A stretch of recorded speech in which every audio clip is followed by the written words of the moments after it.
we're all very very big fans of David Lynch, his movies and Twin Peaks in particular, and Agent Dale Cooper is just such an interesting character on that show that Doug Busby could probably chime in a little bit more in detail on that, as he was the inspiration for coming up with that name. But yeah, we're all big David Lynch fans. Yeah, from what I remember from Doug back in the early days of putting this whole thing together, it wasn't so much that it was a specific tribute trying to say embody that character or something, but the idea of David Lynch and all these strange elements coming together that don't necessarily have anything to do with each other and kind of getting modeled up and put out into the world. That's the way it shows up. Not specifically we are trying to be that character, but that he represents all these wacky pieces that come together.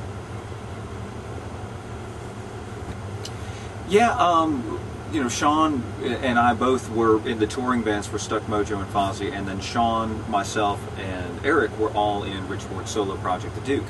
And we've done all of those recordings and all the touring, sans Eric, but Eric was always on tape, basically. Yeah, for me, I was really kind of the touring guy, and then I'm a composer, really, by my education, and as more records were coming out, my interest in writing and wanting to get my writing on more records was a bigger importance for me. And it's just a disconnect. You know, my style of writing really didn't suit the projects, either for Stuck Mojo or for Fozzy. It's a bit more progressive and maybe a little more heady. So basically what happened was the last Fozzy record, Chasing the Grail, I wrote and produced the song Wormwood, and Eric and Sean Delson, the bass player, and I basically worked on that, and it was through that process that we decided it's probably time to really get Agent Cooper up and rolling. So we kind of stay in touch. Like, I talk with Chris from time to time, but Sean recently was just on the last few Fozzy tours, so we're in touch.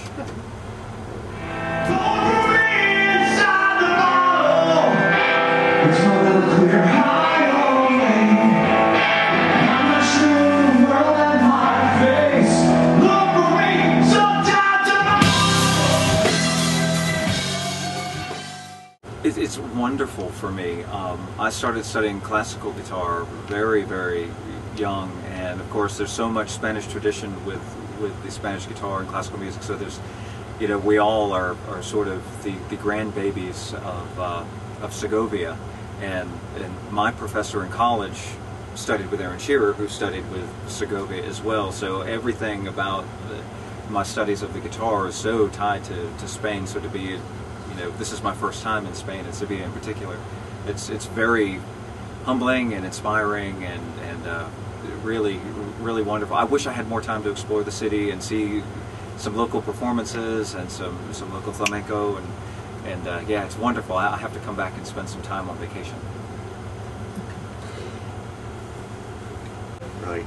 We're actually aware of, besides those two, we're aware of a third Agent Cooper in Canada that's more of a rock blues sort of thing, and they've been around almost as long as we have. We have not contacted any of these others. They haven't contacted us. So far, everyone's fan bases have sort of limited to their own geographical areas and interests and things. So far there has been no conflict. Not to get all legalese and stuff and everything, but I've got a friend who is a lawyer, and I've asked him, I've said, you can't copyright a band name, really. You can't, there's no way to really protect that. What do we do? And he said, don't worry about it, because when you get big enough, the letters will start the letters will start arriving. We've got of course the internet's very important now, and we got the Agent Cooper domain long before anybody else did, and we've kept it. So as far as our little stake in the ground of, hey, on the web, this is us and this is everything, we've had that longer than anyone else. I believe the Agent Cooper in Europe is a DJ. He is now going by a different DJ name, which I guess leaves the Canadian and the Swedish, Norwegian, wherever the other one is. And we'll just wait for the happy phone call one day when they say, "Hey, stop," and we'll go, "Nope."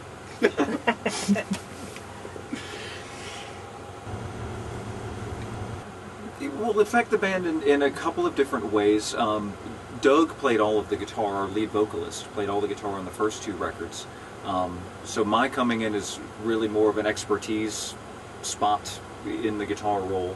But it's nice having 2 guitars because Doug is a very accomplished guitar player as well. So it adds a little more flexibility to put Doug out front to showcase his vocals, you know, much more, because he has this ability to subdivide his brain and play things on the guitar and sing something completely contrary in a way that I don't understand. So It's amazing. Yeah.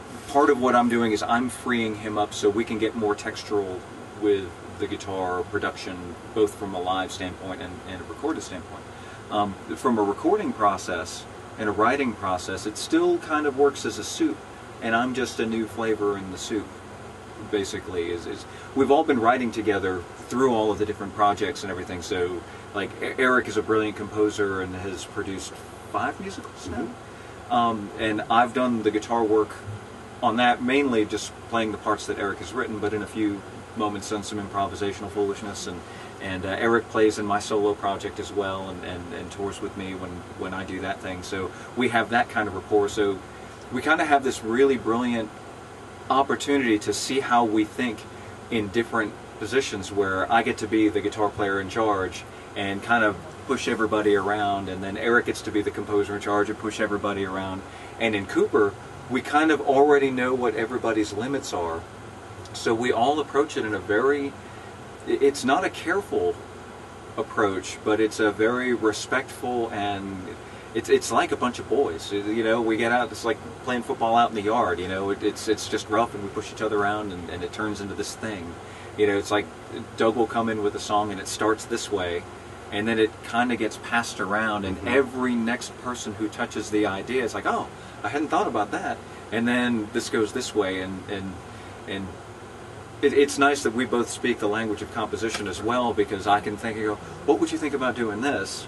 Or I'll say, "Imagine no guitars." Yeah. And just go crazy. Yeah, and then Eric comes back and goes, "I have no keyboard idea, just go nuts Just on do guitars." something. Yeah. So it's the soup thing. It's very personality, and I think it's basically what it was, and part of it's just capitalizing on this friendship that we've had for way too many years to mention. Can I chime in? Yeah. I would add to that Mike and I are both classically trained.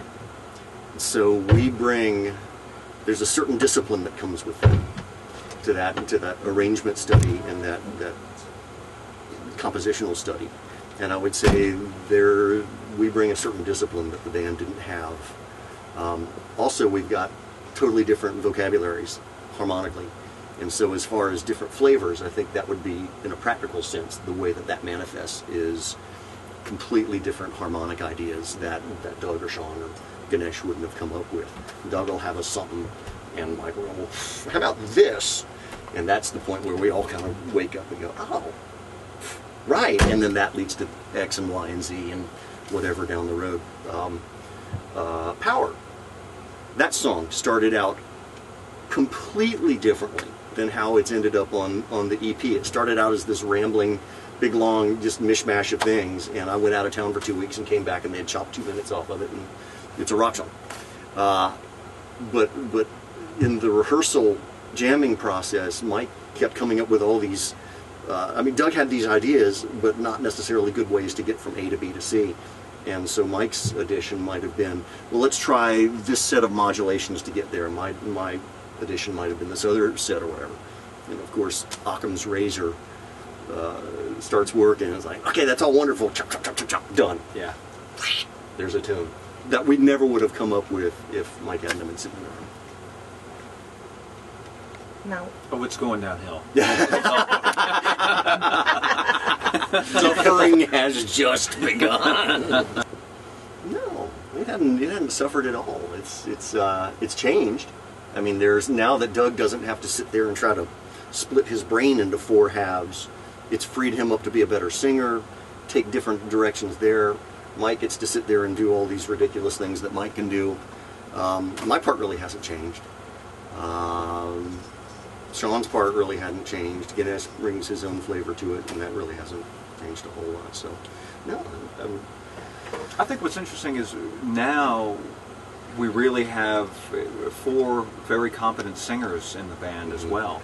So, whereas before maybe Doug did a lot of the vocal overdubbing and on the records and stuff, now we have this, and we've really been focusing on that. What is the vocal signature of the band? I mean, the notey stuff, I guess we're all kind of known for that at this particular point, but we all very much wanted to serve up vocals, because that's something I think we all feel in modern rock music, is that there's not enough emphasis on good singing. There's too much auto-tune, there's too much fixing things in Pro Tools, so that's been a pretty big thing that all of us, you know, whether that's a change of me coming in as a guitar, we all were very focused on that being a big feature of the band.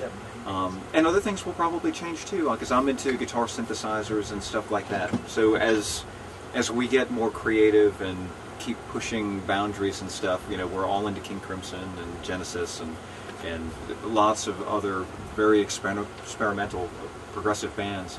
Who knows what things will happen and what we'll subject audiences to and each other. Hey y'all, watch this.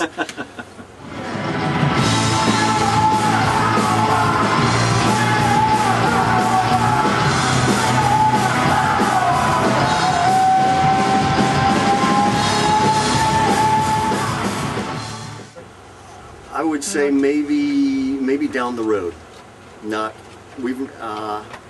we haven't done that song live in a long time. For one thing, it's very hard with all the orchestration, because I wrote stacks and stacks and stacks of orchestration. It's really hard for me to pull off with just 10 fingers. And I think at this point in our playing out, it's maybe a little too long and drawn out and stuff. We want to hit audiences fast and hard. And, longer set times. Longer set times, we could maybe add that back in, but not yet. Not yet. Oh. Good question. I don't know the answer to that question. I know that the first 2 will probably never get reprinted as a physical disc, but you can get them online now. You can actually get them now. The EP, I don't know what. It's digitally available through Universal now, and we're in the process, and we hurried to get that to market for this tour with Tony Macalpine in particular, because we were just getting out on the road so quickly. We've been in the middle of working on an album, so eventually a full album will be out this year with full physical distribution and everything through Universal. So the date, don't know yet. We've got to finish up this tour and play a few more notes in a few more cities and get back to the U.S. and see what our timeline looks like.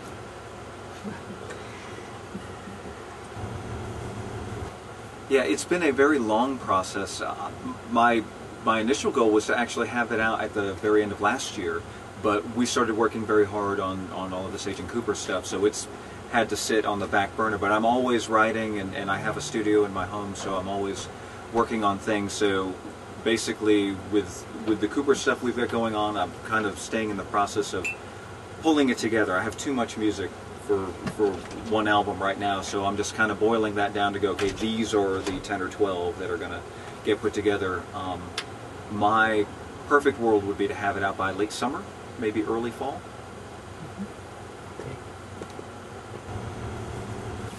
I can honestly say this is one of the best tours I've been on, for the camaraderie and just the shenanigans of everybody. Everybody gets along so well. It's like a rolling partridge family. It's really great. In particular for me, I'm a huge fan of Tony's. You know, being a guitar player, he's one of my heroes. So getting to watch him every night and getting to know him and just become friends and discover personalities and stuff is really just sort of a humbling and amazing experience for me. And to be sharing it, everybody in Agent Cooper is my best friend. You know, we get together and hang out and make music, whether we're getting paid or not. So for me, this has really been a wonderful, wonderful tour, and we've only got a few shows left, and I'm starting to get to that place where it's like, no, you know, I'm trying to, in my mind, slow the clock down because I don't want it to stop, you know. So it's really been really been wonderful.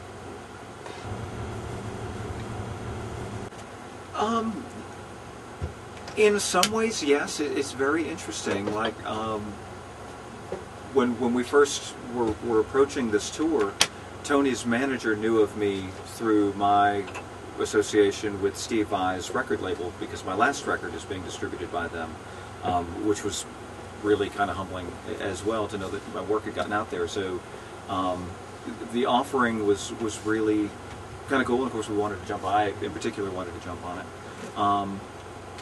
It's kind of interesting that Tony, you know, he kind of sees us as guys who have been out doing it. I think he's been very respectful of everything that we've done and in past bands and all that stuff, and knowing that we're all working hard. Tony, this is the first new album for Tony that he's had out in a number of years, because he's been working on so many other projects. This is, you know, the first Tony Macalpine tour, and really this is the first major tour for Agent Cooper. So like we're all kind of on a similar mission of we're really just trying to work on our branding and get everything rolling. So I think there's been a mutual bit of support that this was in a lot of ways the perfect first outing for Agent Cooper, because from a musician standpoint, everybody looking at this tour was expecting very good music of all of the bands playing on the bill, and I think that definitely helps Tony as well, knowing that there's great acts going on before him, which is again very humbling. And of course, Tony is just a brilliant guy, beyond a brilliant musician and virtuoso. He knows the business so well that he kind of is maybe a little fatherly and, you know, a little protective of us in kind of a cool way. Like we've had some really, just guitar player to guitar player, some really cool conversations and some really cool advice about stuff, and also just very mutual sharing. Like there was one of my personal favorite moments of the tour. We were, I forget where, and he wanted to adjust something on his pedal board, and he said, "Hey Mike, come over here." He's like, "I just want you to turn the knobs and tell me if it sounds good." And to sit there for like 20 minutes and tell Tony Macalpine, "I think this sounds better," or "I don't like the way that sounds," and he respects my opinion, you know, and this is his sound, you know, it's quite a responsibility. It's very, very humbling. So there's a very mutual, he has a lot of wisdom that he has imparted on us and probably could continue to impart on us, as well as just a lot of mutual, "What do you guys think about this?" Just really, really wonderful tour. Like, probably I could ramble on about just moments and moments and moments. I'm going to remember this one for the rest of my life. Thank you so much, Mr. Eric Preston on the keyboard, Sean Nelson on the bass guitar,